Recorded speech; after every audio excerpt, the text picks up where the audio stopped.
आयुष्मान घोटाला, पोषण आहार घोटाला, अब द्वारका एक्सप्रेसवे घोटाला।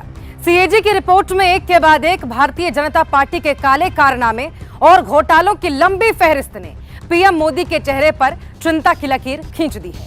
वो बेनकाब हो गए हैं जो कहते थे न खाऊंगा न खाने दूंगा। असल में ये नारा उनका है ही नहीं। हाथी के दांत खाने के कुछ और, दिखाने के कुछ और है।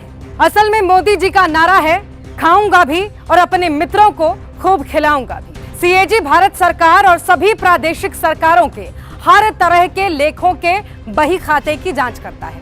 सीएजी ने अपने हालिया रिपोर्ट में यह बताया कि कैसे बीजेपी ने देश को सड़क के नाम पर चूना लगा दिया।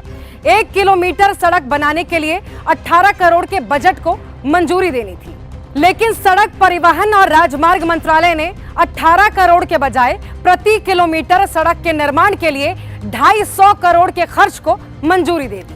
आसान भाषा में अगर इसे समझें तो 1 किलोमीटर रोड बनाने के लिए 250 करोड़ रुपए खर्च किए गए। चौंकिए मत, क्योंकि भ्रष्ट भाजपा की कथा यहां खत्म नहीं होती। अभी आगे सुनिए। सीएजी की जांच में पता लगा कि मुफ्त इलाज के नाम पर भाजपा मुर्दों का इलाज करवा रही है। इस कदर का फर्जीवाड़ा कि इलाज का लाभ ले रहे 7,50,000 लाभार्थियों का मोबाइल नंबर एक ही नंबर से जुड़ा था। इसके अलावा 1,39,000 लोग 8 से शुरू होने वाले इस नंबर से जुड़े थे। इसके साथ ही 96,046 लोग 9 से शुरू होने वाले इस नंबर से लाभ ले रहे थे।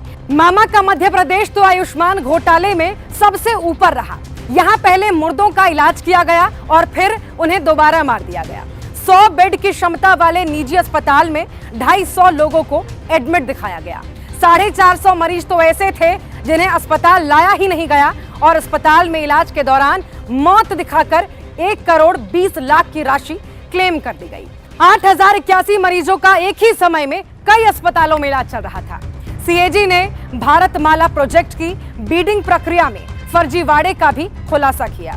सीएजी ने टोल नियमों के उल्लंघन का खुलासा करते हुए यह बताया है कि NHAI ने गलत तरीके से यात्रियों से यानी कि आपसे 154 करोड़ रुपए वसूले हैं। सीएजी ने HAL पर विमान इंजन के डिजाइन प्रोडक्शन में खामियों का गंभीर आरोप लगाया है, जिससे 159 करोड़ रुपए का नुकसान हुआ है। भाजपा पर सत्ता का नशा इस कदर चढ़ा है कि इन्होंने भगवान की नगरी को भी नहीं छोड़ा। सीएजी ने अपनी रिपोर्ट में बताया कि अयोध्या डेवलपमेंट प्रोजेक्ट में ठेकेदारों को बड़ा लाभ पहुंचाया गया है। ये सब किसके पैसे से हुआ? इसमें किसका नुकसान है? जवाब है आपका। पिछले 9 सालों से दिन रात मेहनत कर 2 वक्त की रोटी का जुगाड़ करने वाले मेहनतकश लोगों की आंखों में मोदी सरकार धूल झोंकती रही ताकि आप सच न देख सके। देश में मोदी सरकार ने माहौल ऐसा सेट कर दिया है कि सच आप तक पहुंच ही ना पाए।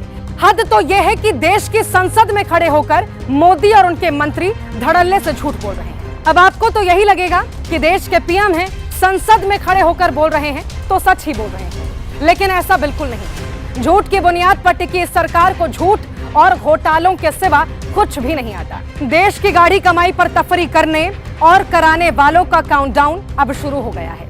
ये देश उन्हें कभी माफ नहीं करेगा।